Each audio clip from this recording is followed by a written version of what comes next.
नमस्कार, मैं आपके साथ ज्योतिका। आइए रुक करते हैं फटाफट खबरों की ओर।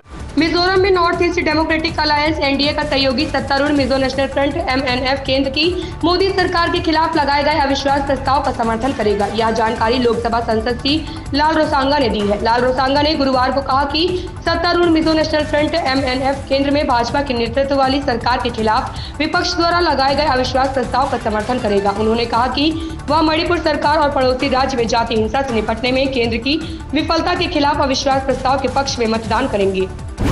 रेपो रेट 6.5% पर बना रहेगा। एमपीसी की बैठक के बाद आरबीआई गवर्नर शक्तिकांत दास ने इसका ऐलान कर दिया है। उन्होंने कहा कि बैंक मजबूत है, एनपीए घटा है, कॉर्पोरेट बैलेंस शीट मजबूत हुए हैं, भारत के मजबूत मैक्रो इकोनॉमिक फंडामेंटल बने हुए हैं, भारतीय अर्थव्यवस्था में मजबूती बनी हुई है।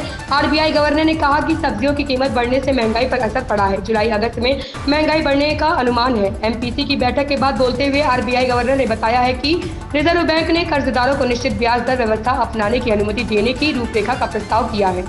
राष्ट्रीय लोकदल के विधायकों ने बुधवार को मुख्यमंत्री योगी आदित्यनाथ से उनके सरकारी आवास पर मुलाकात की। ऐसा पहली बार हुआ है जब रालोद विधायक एक साथ सीएम से मिले हैं। ऐसे में सियासी चर्चाओं का दौर शुरू हो गया है। कहा जा रहा है कि राज्यसभा में दिल्ली बिल पर हुई वोटिंग में पहले रालोद प्रमुख जयंत चौधरी गायब थे। अब विधायक सामूहिक रूप से सीएम से मिले। इस घटना के सियासी मतलब निकाले जा रहे हैं। वेब या इंटरनेट ब्राउजर में अमेरिकी कंपनियों का दबदबा है। ऐसा नहीं है कि भारतीय टेक कंपनियों के पास अपने ब्राउजर नहीं है, लेकिन जब बात इस्तेमाल की आती है तो उनमें गूगल क्रोम और एप्पल सफारी ही बाजी मारते हैं। अब एप्पल और गूगल की बादशाहत खत्म होने वाली है।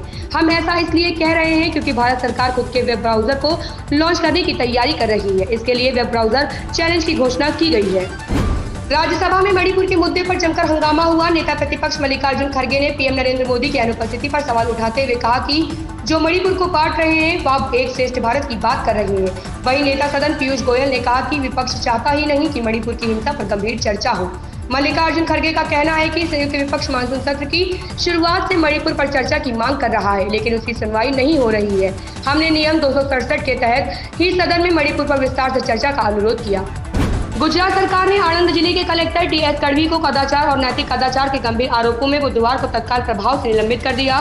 एक अधिकारी ने बुधवार को यह जानकारी दी। अखिल भारतीय सेवा अनुशासन और अपील नियम 1969 के अनुसार राज्य के सामान्य प्रशासन विभाग ने आज शाम तड़वी के निलंबन का आदेश जारी किया। इसमें कहा गया कि 2008 बैच के आईएएस अधिकारी पदोन्नत तड़वी को कदाचार और नैतिक कदाचार के गंभीर आरोपों के कारण तत्काल प्रभाव से निलंबित कर दिया गया है। हालांकि आदेश में यह नहीं बताया गया है कि उन्हें किस वजह से निलंबित किया गया। दिल्ली के मुख्यमंत्री अरविंद केजरीवाल और आम आदमी पार्टी के राज्यसभा सदस्य संजय सिंह ने बुधवार को गुजरात उच्च न्यायालय का दरवाजा खटखटाकर सत्र अदालत में उनकी पुनरीक्षण याचिका का निपटारा होने तक उनके खिलाफ आपराधिक मानहानि की कार्यवाही पर रोक लगाने की मांग की। इस मामले की सुनवाई 11 अगस्त को होने की संभावना है। इससे पहले एक मेट्रोपॉलिटन अदालत ने प्रधानमंत्री नरेंद्र मोदी की डिग्री के संबंध में व्यंग्यात्मक और अपमानजनक बयान को लेकर गुजरात विश्वविद्यालय द्वारा दायर मानहानि के मामले में दोनों नेताओं को 11 अगस्त को तलब किया था। आंध्र प्रदेश पुलिस ने सत्तारूढ़ यूजन श्रमिक राइट टू कांग्रेस पार्टी वाईएसआरसीपी कार्यकर्ताओं के एक समूह पर हमले के लिए तेलुगु देशम पार्टी टीडीपी कार्यकर्ताओं को कथित रूप से उकसाने के लिए पार्टी प्रमुख एन चंद्रबाबू नायडू को आरोपी नंबर 1 नामित करते हुए एक मामला दर्ज किया है। वाईएसआरसीपी समर्थक हॉल में उन्हें एक प्रतिवेदन देने आए थे। उमापति रेड्डी द्वारा दी गई शिकायत के आधार पर अन्नमय्या जिले के मुदिवेदु थाने में मंगलवार देर रात को मामला दर्ज किया गया। केंद्रीय गृह मंत्री अमित शाह ने लोकसभा में अविश्वास प्रस्ताव पर जवाब देते हुए एक बड़ी घोषणा कर दी है। उन्होंने कहा कि मुंबई में आतंकी कसाब की टोली से 166 लोगों को मारने की साजिश में शामिल तहावुर राणा को भारत लाया जाएगा। मौजूदा समय में वह अमेरिका की जेल में बंद है। लंबे समय से मुंबई हमले का आरोपी कनाडाई बिजनेसमैन तहावुर राणा के भारत प्रत्यार्पण का मामला अभी तक फंसा हुआ है। केंद्रीय गृह मंत्री अमित शाह ने कहा कि कई मामलों में वांछित आरोपियों को भारत लाया गया है। ऐसे ही तहावुर राणा को अमेरिका की जेल से भारत लाएंगे।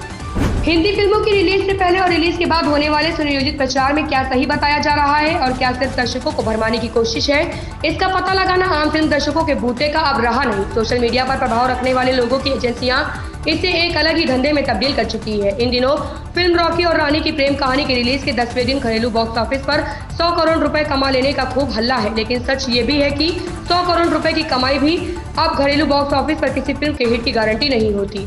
इन खबरों में बस इतना ही। बने रहिए हमारे साथ।